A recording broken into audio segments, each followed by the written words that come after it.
திராவிட இயக்க சிந்தனையாளர் பேச்சாளர் திரு நாஞ்சில் சம்பத் அவர்கள். வணக்கம். வணக்கம்.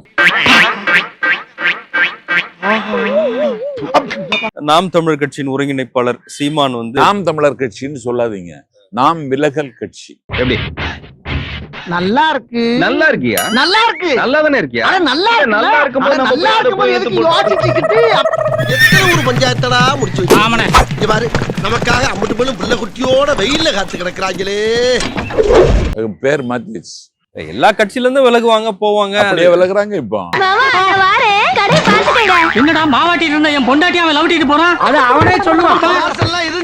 எல்லாரும் வெளியேறிடுவாங்க. அப்ப கட்சியை கழிச்சிட வேண்டியது தானா கலைஞ்சிருவான். யார விடுதலை புலிகளின் தலைவர் பிரபாகரனை ஒரு போய் பார்த்தாரா இல்லையா? அவருக்கு போட்டோ இல்லைன்னு நிரூபணம் ஆயிடுச்சு, தெரியுமில்ல உங்களுக்கு? தம்பி இப்ப சந்தோஷம் தானே? விடுதலை புலிகள் கூட்டமைப்பு சுவிட்சர்லாந்து இயங்கி வருகிறது, அவங்களே அறிவிச்சிருக்காங்க. அதுக்கு பதில் சொல்ல இந்த ராஸ்கல் தயாரா? சந்திச்சுதான் சொல்றாங்கல்ல, அது எல்லாரும் ஒத்துக்கிறாங்க. சந்திச்சது உண்மை. ஆனா அந்த போட்டோ இவன் கையில இருக்கா? இவன் தம்பி பிரபாகரன் ஏதாவது பேசினானா? போடவே இல்ல. இவனை பத்தி ஒண்ணுமே எழுது இல்லையா? பச்சை கிளிங்கிற வார்த்தையே இதுல இல்லைங்க. சொல்றாரு, நிறைய விஷயங்கள் சொல்றாரு மேடையில. ரம் இருக்குது, ஜின் இருக்குது, ஓயின் இருக்குது, திராட்சையில காய்ச்சறா பழக்கமா எடுக்கிறது. ஒவ்வொரு தேசிய இனங்களுக்கும் உலகெங்கும் அது இருக்கிறது. அது அவர் பேசுவதற்கு அனுமதி கொடுத்தாரா?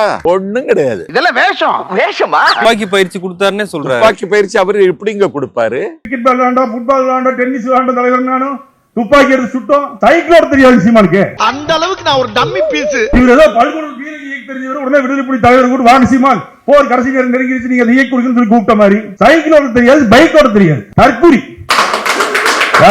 துபாயில நம்ம இருந்த ரேஞ்சுக்கு இங்க பெரிய மனுஷன் பேசுறப்ப உனக்கு வேடிக்கை பாக்குறீங்க. விடுதலை புலிகள் இயக்கத்துல விடுதலை புலிகள் தோழமை கழகம்னு சொல்லி ஒரு அமைப்புல இயங்குனவனுக்கு பேர் நாஞ்சில் சம்பத். என்ன விட பெரிய ரவுடியா? நீங்க நினைக்கிற மாதிரி நாங்க பெரிய ரவுடி எல்லாம் கிடையாதுயா. ஒரு வருட காலம் இந்தியாவில தமிழர்கள் வாழுகிற பகுதியில தமிழீழ விடுதலையை நியாயப்படுத்தி மக்கள் மத்தியில பேசினவனா. என்னடா போன்ல அவன் சொல்லிட்டு போறான்? ஒரே ஒரு வித்தியாசம் தான், அவன் உண்மையை சொல்லிட்டு போறான். விடுதலை போராட்டம் நடத்துகிற விடுதலை புலிகள் இயக்கத்திற்கு நிதி தேவைப்படும் பொழுது இந்தியா முழுவதும் சுற்றி நிதி வசூலித்து கொடுத்தவன் இந்த புறம்போக்கு அப்ப எங்க இருந்தான்? புறம்போக்குன்னு சொல்றத கூட புறம்போக்கிலையும் மோசமான புறம்போக்கு. Give respect, take respect. Okay? உனக்குலாம் எதுக்குடா ரெஸ்பெக்ட்? புறம்போக்கு. You mean wasteland? இங்க பாருங்க, பெரியாரை கொச்சைப்படுத்துகிறவன் எவனாக இருந்தாலும் புறம்போக்கு தான். ரைட் விடு. பெரியாரும் விமர்சனத்துக்கு உட்பட்டவர். பெரியார் விமர்சனம் பதில் சொல்றோம். பெரியார் சிலையை போய் அடிக்கிறான், வருது செருப்பால் அடிச்சிருக்காரு. செருப்பால் அடிச்சிருக்கான். என்னங்க இது? இது ஒரு அரசியலா? இத சீமான் தூண்டுறானா? ஏண்டா இதெல்லாம் ஒரு பொளப்பாடா? ஏறலப்பா. எனக்கு ராமரம் வேணாம், ராமசாமி வேணாம், பெரியாரை நீங்களே வச்சுக்கீங்கன்னு சொல்றாரு. நாங்க வச்சுக்கிட்டோம். பெரியாரை இந்த காலத்தில் இப்போது விமர்சிக்க வேண்டிய தேவை என்ன வந்தது? இல்லனே, எனக்கு வேலை வெட்டி இல்ல. சரி, இப்ப இந்த வியாபாரம் தான் ஓடிக்கிட்டு இருக்கு. வியாபாரமா? சீமான் ஆண் மகனாக இருந்தால் நான் ஆம்பளே கிடையாதுப்பா. வீணா வந்து ஏமாந்து போற சொன்னா கேளு. ஒரு மாதிரியே பேசு. கேளுங்க. ஒரு அப்பனுக்கு பிறந்திருந்தால் என்னென்ன முன்னெல்லாம் மரியாதை இல்லாம திட்டுவீங்க, இப்ப மரியாதை திட்டுறீங்க. உனக்கு எத்தனை அப்பா எத்தனை அம்மான்னு சொல்லிட்டாங்க. என் அப்பா மணிவண்ணன் அவர்களும் சரி, என்னுடைய அப்பா பாரதிராஜா இசை வெளியீட்டுலா கொண்டு வந்து சேர்த்துட்டாரு எங்க அப்பா. ஆடா போர் ஃபாதர், போர் மதருக்கு பிறந்த போர் ஜெரி நாயே. பெரியாரை இந்த நேரத்தில் எதற்காக விமர்சிக்கிறாய் என்பதை வெளிப்படையாக சொல்லு. சொல்லி அனுப்புறதா? யார் சொல்லி? டாக்டர் சொல்லி அனுப்புறாரு. அவரு மேடையில ஒரு ஆத்தாளுக்கும் அப்பனுக்கும் பிறந்தவன் எல்லாம் இருந்தாலும் கேக்குறாருல்ல, நீங்களும் அதே மாதிரி பேசுறீங்க. இந்த மொழியில தான் அந்த பயலுக்கு பதில் சொல்லணும். மரியாதை பேசுங்க. இவர் மாநாட்டுக்கு பந்தல் போடுறவருக்கு மரியாதை வேற வேணும். சரி, திராவிடமா தமிழ் தேசியமான ஒரே மேடையில விவாதிக்க நான் தயார். சீமான் தயாரான்னு கேளுங்க. உங்க கெட்டப்புக்கு உங்க கேரக்டருக்கு என்ன டச் பண்றது உங்களுக்கு அவன ஆளுங்கள. ஸ்டாலின் வருவாரான்னு கேக்குறாரு. ஸ்டாலின் எப்படி வருவாரு? மயரை புடுங்கி நட்டு நிக்க வைக்க நீ முதல்ல ஒரு கவுன்சிலர் டீடா. அவரு உலகத்தில் இருக்கிற 10 கோடி தமிழர்களுக்கு தலைவருங்க. அவருக்கு இவன்ட போய் பேசுறத வேலை. நான் பேசுறேன், வர சொல்லுங்க. 3 வேளை சோத்துக்காக நம்ம உசுரா கேக்குறாங்க ஐயா. நம்ம உசுறு இவங்களுக்கு அவ்வளவு சீப்பா போச்சு. ஆனா ஒரு வீடு முற்றுகை போராட்டம் எல்லாம் நடத்துனாங்க. அவரை பெருசா அதை எடுத்துக்கலையே. அவங்க நல்லா பிரியாணி சாப்பிட்டுக்கிட்டு அது ரொம்ப கொண்டாட்டமா இல்ல பார்த்தாங்க நாம் தமிழரு. அப்ப எவ்வளவு மலிவான அரசியல் செய்யறான் பாத்தீங்களா? இனி வேணா சீமானு நீங்களும் சொல்லக்கூடாது, உருட்டுக்கட்டை சீமான்னு சொல்லணும். அப்ப நீ பெரிய ரவுடியா? என்ன பார்த்தா ரவுடி மாதிரியா இருக்கு தம்பி. சீச்சி, ரஷ்யாவுக்கு போய் டாக்டர் படிச்சு வந்தாம ரொம்ப டீசென்டா இருக்கிறியா? சீமான் ஒரு அவதூற சொன்னாரு. ஆனா அது ஆதாரம் உங்ககிட்ட தான் இருக்கு, நீங்க நாட்டுடைமை ஆக்குங்க, அப்புறமா நான் சொல்றேன்னாரு. அப்புறம் நீதிமன்றத்துல ஆதாரம் கொடுக்குறேன்னாரு. ஆனா ஆதாரம் என்கிட்ட இருக்குன்னு அண்ணாமலை கூட சொன்னாரு. என்ன ஆதாரம் இருக்குன்னு காமினி. நான் உங்ககிட்ட விளையாட்டா பேசுற புறாடிக்கு நம்பிட்டீங்க. சீமான் சரியான திசையில போறாருன்னு எச்ராஜா சொல்றாரு. அப்ப புரியுதா உங்களுக்கு இன்னும் என்ன செய்யறான்? இன்னெல்லாம் ஒண்ணு சாக்கடைகள் பூரா சங்கமம் ஆகுது. இப்படி பழைக்கிறத விட தூக்கு போட்டு சாவலாம். பாரதியார் ஜாதிகள் இல்லையடி பாப்பான்னு பாடி இருக்காரு. ஆனா அந்த பாரதியார தான் இவங்க பாப்பான்னு சொல்றாங்க. பாப்பான்னா யாரும் இல்ல, எல்லாரும் சமமா பாப்பான்னு அப்படின்னு ஒரு விளக்கம் சொன்னாரு. எப்படி பாக்குறீங்க? இதுக்கு காலில் கிடக்குற செருப்பு தான் எடுக்கணும். யார் அடிச்சா திருப்பி அடிக்க முடியாதோ அவனை அடிக்கிறது தான் மிகப்பெரிய வன்முறை. அந்த மாதிரி இந்த பெரும்பான்மையா இருக்கிற திராவிடர்கள் பார்ப்பனர்களை ஒடுக்கிட்டாங்க. நாங்க ஒடுக்கலையே. உங்க மரபணுல நீங்க ஆரியன் அதை வச்சு இல்ல, உங்க மனசுல நீங்க எங்களுக்கு என்ன செய்றீங்க? நம்ம பண்டிட் ஜவஹர்லால் நேரு ஏத்துக்கலையா? ஆனா நம்ம மெச்சுறோம், பாராட்டுறோம், அவரை நம்ம ரொம்ப சிலாகிக்கிறோம். எங்களேந்து யார் வந்திருந்தாலும் அவங்க சொல்ற கருத்து நமக்கு பிழைப்புக்கு பிரயோஜனமா இருந்தால் அது நேருவா இருந்தா கூட நம்ம ஏத்துக்கிறோம். எங்க ஒடுக்கி இருக்குன்னு சொல்லுங்க. பார்ப்பன எதிர்ப்பு பேசுறது, எதிர்ப்பு தான் பேசணும், சாகிறது வரைக்கும் பேசணும். 90 அதிகாரி இருக்கான் டெல்லி சென்ட்ரல்ல, 80 பேர் அவங்க எதுக்காண்டாமா? எங்க உரிமைகள் தான் என்னோட சுயநலம். எங்க ஜனங்க ஒண்ணும் ஆடுங்க இல்ல, யார் வேணும்னாலும் பலி கொடுக்கறதுக்கு. இந்த அரசியல் அவனுக்கு புரியாது. ஏன்னா அவன் பிழைப்பு, அவனுக்கு டெய்லி பிச்சை வந்துடும்.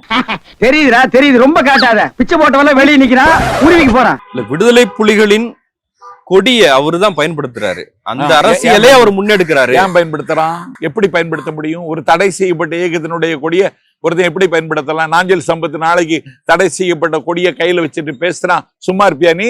அப்ப அவன் அதுக்கு பயன்படுத்துறான். யார் பயன்படுத்துறாங்க? பிஜேபி பயன்படுத்துறான். கண்டு விட்டாளையா, சூச்சமத்தை கண்டு விட்டாளே. எதை வச்சு சொல்றீங்க? பிஜேபியோட பின் அந்த கொடி அவன் எதுக்கு எடுக்கிறான்? அவர் தடை செய்யப்பட்ட இயக்கத்தை ஆதரிச்சு ஒரு பையன் பேசுறான், அவன் எப்படி அங்கீகரிக்கிற? நீ கேட்டது கரெக்டான கேள்வி. பிரபாகரனோட தமிழ் தேசிய அரசியல நான் முன்னெடுக்கிறேன். அது என்ன தமிழ் தேசிய அரசியல்? பிரபாகரன் தமிழீழம் கேட்டவங்க, நீ என்ன கேக்குற? நீ தமிழ்நாடு கேக்குறியா? ஒரு கோடி கொடுத்தாரு அந்த காரியத்தை செய்ய மாட்டேன். கேட்க யோகியது இருக்கா அவனுக்கு? வாய்ப்பில்லை ராஜா, வாய்ப்பில்லை. சரி, இப்ப பெரியாரா பிரபாகரனான்றது எப்படி பாக்க? அப்படியெல்லாம் ஒண்ணும் வராது, வரவே வராது. பெரியாருடைய கொள்கையை நடைமுறைப்படுத்தினவர் பிரபாகரன். உலகமே ஏத்துக்கணுங்க, நான் எதிர்க்கிறேங்க. போதுமா? உன்னையும் பெரியார் ஏத்துக்குன்னு சொன்னான். தம்பி, இந்த சுருட்டு சூப்பெல்லாம் சொல்லக்கூடாது. என்ன இருந்தாலும் நான் பெரிய மனுஷன்ல. பெரிய மனுஷன் மாதிரி நீ நடத்தியடா. கரும்புலிகள் யாரு தெரியுமா? பெண்கள். நியமிச்சது பிரபாகரன். பெண்களுக்கு சமத்துவம் கொடுக்கணும்னு சொன்னவன் பெரியார். அதை நடைமுறைப்படுத்தின தலைவன் எங்கள் தமிழ் தேசிய தலைவர் மேதகு பிரபாகரன். பிரபாகரன் பேரையெல்லாம் சீமான் சொல்லக்கூடாது. அப்ப நான் பஞ்சாயத்துல ஒண்ணும் சொல்லக்கூடாதா? சொல்லக்கூடாது. உனக்கு சொல்ல உரிமை கிடையாது. சீமான் கிட்ட வந்திருக்கிற இந்த மாற்றத்தை எப்படி பாக்குறீங்க? எதனால நினைக்கிறீங்க? இவன் கட்சி தொடங்கின உடனே இவன் கைக்கூலின்னு முதல்ல சொன்னது நான் தான். அது எப்படி நான் கரெக்டா சொல்லிட்டீங்க? எல்லாம் மூட்டை வச்சுட்டாங்க. 2010 ஆமா, அப்பவுமே சொன்னேன். என்னன்னா, ஒரு உண்மை உங்களுக்கு சொல்லிடுறேன். தேசிய பாதுகாப்பு சட்டத்தில் இவன் கைது செய்யப்பட்டான். அது 2009. நானும் தேசிய பாதுகாப்பு சட்டத்தில் கைது செய்யப்பட்டேன். ஒரு சின்ன துண்டுல தமிழ்நாட்டின் நிலைமை, நீங்களும் சிறைப்படுத்தப்படுகிறீர்கள், நானும் சிறையிலிருந்து வெளியேறுகிறேன், ஒரு துண்டு சீட்டுல எழுதி ஒரு சிறை காவலர்கிட்ட கொடுத்திருந்தோம். அதை எனக்கு தந்தார். நான் சிறையில இருந்துட்டு 18 பக்க கடிதம் சீமானுக்கு எழுதினேன். 18 பக்கம் தமிழீழத்திற்கான நியாயங்களையும் தரவுகளையும் சொல்லி இதை நாடு முழுக்க நம்ம பேசணுங்கிறது மாதிரி அவனுக்கு ஒரு லெட்டர் போட்டேன். இந்த ராஸ்கல் அந்த லெட்டரை எனக்கு கிடைக்கலன்ட்டான். கருப்பு நாயே, இது நியாயமாடா? இது தர்மமாடா? சோறு போட்டதுலயே சுரண்டி வச்சுட்டியாடா? லண்டன்ல வாழுகிற ஒரு தம்பி, தமிழீழத்தின் மீது தீராத வெறி கொண்ட தம்பி, என் கல்யாணத்துக்கு 3 பேர் வரணும்னா, ஐயா பழநெடுமாறன், அவர் தியாகத்தின் சதை வடிவம், அவர் வரணும், சீமான் வரணும், நாஞ்சில் சம்பத் வரணும். ஏன்டா லண்டன்ல இருந்து பேசினாங்க. நெடுமாறனுக்கு ஒரு விடுதி, எனக்கு ஒரு விடுதி, சீமானுக்கு ஒரு விடுதி. கல்யாணத்துக்கு நாங்க 9 மணிக்கு தஞ்சையிலிருந்து பட்டுக்கோட்டைக்கு போகணும். நாங்க 9 மணிக்கு தயாராயிட்டோம். சீமான் தயாராகல. கொஞ்ச நேரம் வெளியில நின்று பார்த்தோம், வரல. அதனால நானும் ஐயாவும் போயிட்டோம். ஐயா திருமணத்தை நடத்தி வச்சார். நான் வாழ்த்து பேசினேன். வாழ்த்தி பேசி பந்தியில உட்காந்து நான் சாப்பிட்டேன். முடிச்சிட்டு நாங்க வெளியேறுறோம். வெளியேறமா உள்ளுக்கு வர்றோம். என்ன காரணம்? என்ன காரணம்? நீங்களே இந்த பைலட்ட கேட்டு எனக்கு சொல்லுங்க. Plastic open.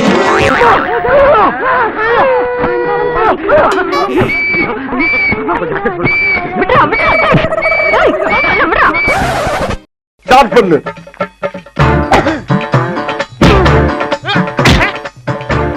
இங்கிட்டு வா. அப்படியா?